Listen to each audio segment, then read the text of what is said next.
Raising an invoice freelancing का एक बहुत important हिस्सा है. As a freelancer, you're not a part of an organized system like a salaried employee and have to do everything on your own, including raising invoices to get paid in full and on time. If you're a new freelancer lost in the world of payments, not knowing कि invoice होता क्या है या उसे कैसे बनाते हैं, then you have arrived at the right channel. My name is Sakshi, and in this video we are going to talk about what is an invoice, why do freelancers need an invoice, when should an invoice be raised, different formats of an invoice, the contents of an invoice, and a bonus tip that will help you streamline your payments as a freelancer. So without any further ado, let's dive in.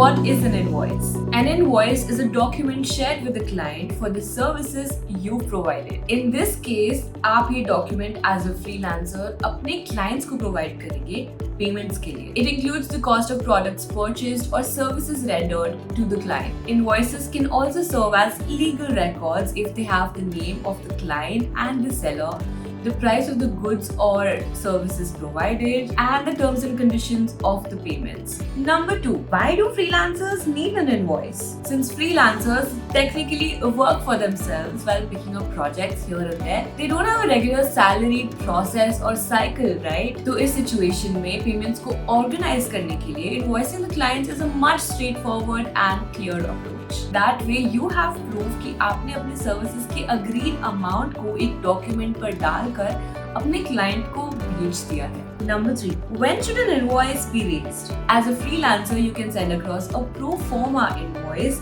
indicating the agreed sum before your services and the final one after the project requesting for the payments. Number 4, what are the different formats of invoices? Now there are 14 plus form of invoices that one can raise. But in this video, we'll share the relevant ones that will come handy for you.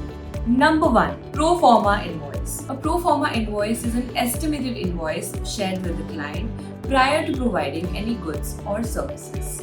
इसमें estimated cost, delivery date, and other details about the goods to be delivered or the service to be completed included होता है. Number 2, a retainer invoice is used जब आप long term या month on month projects पे काम कर रहे होते हैं. It is sent to a client to collect prepayments for a task that will be done in the future. The amount mentioned in the retainer invoice is paid by the client to reserve and access your services as required in the future.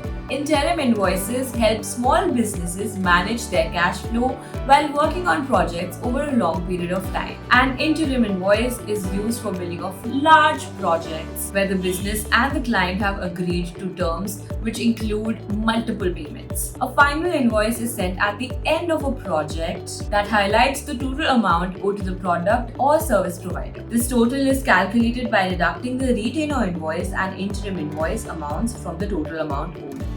Like a regular invoice, the final invoice has fields like payment terms, the invoice creation date, items, subtotal, deductions, and the invoice total. So here are different kinds of invoices. Now let's understand the contents of an invoice. Now the contents of an invoice will keep changing depending on the kind of invoice you're going for, but we'll advise you to add these contents always. Number 1, the title. Every invoice should be appropriately titled with the words invoice or tax invoice or any such similar title as applicable. Name and logo. Your name or your company's and the logo, if available, should appear on the top of the invoice. This way, anyone reading the invoice will know कि invoice किसने raise किया है. Number 3, contact details. Telephone number, email address, postal address, etc. should appear below your name or company name so that the recipient can contact the freelancer in case of any discrepancies. अगर आपके पास tax identification number जैसे GST IN है तो वो भी mention कीजिए. Number 4, client's name and client's information. Similar to the freelancer's name and contact details, the client's name and relevant information such as their address, contact number and email address, GST IN, etc. needs to be mentioned too. Number 5, invoice date. The invoice date is the date the invoice is raised on. Number 6,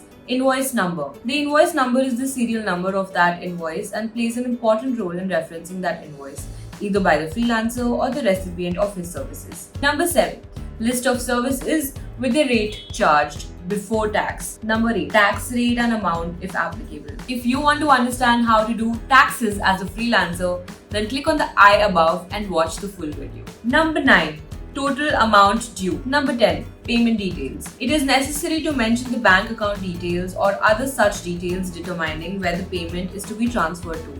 If the mode of payment is cash, then the same needs to be mentioned. Number 11. Signature. Every invoice should be signed by the person issuing it. Hence, an invoice should have a designated space at the bottom for the freelancer to put their signature and the company seal, if any. So, ये थे आपके must-add components. Now, coming to the bonus tip, it is advisable to discuss all the important details with the client before raising an invoice. जैसे कि tax deductions, उनके bank account details, your going rate, etc. ऐसा करने से आप multiple round of changes से और frustration से बचेंगे. आप Google Docs, MS Word, Canva और बहुत से free design tools को use करके invoice बना सकते हैं. तो ये था all about writing an invoice. अगर आप invoicing के बारे में और कोई specific detail जानना चाहते हैं तो नीचे comment करके बताइए. And if you're just starting out as a freelancer and don't know where to begin, then watch our playlist Professional Guides for Freelancers above in the eye. And if this is the very first time you've come across our channel, then do take a moment to hit the red subscribe button underneath this video. It would mean the absolute world to us and motivate us to create more such educational content.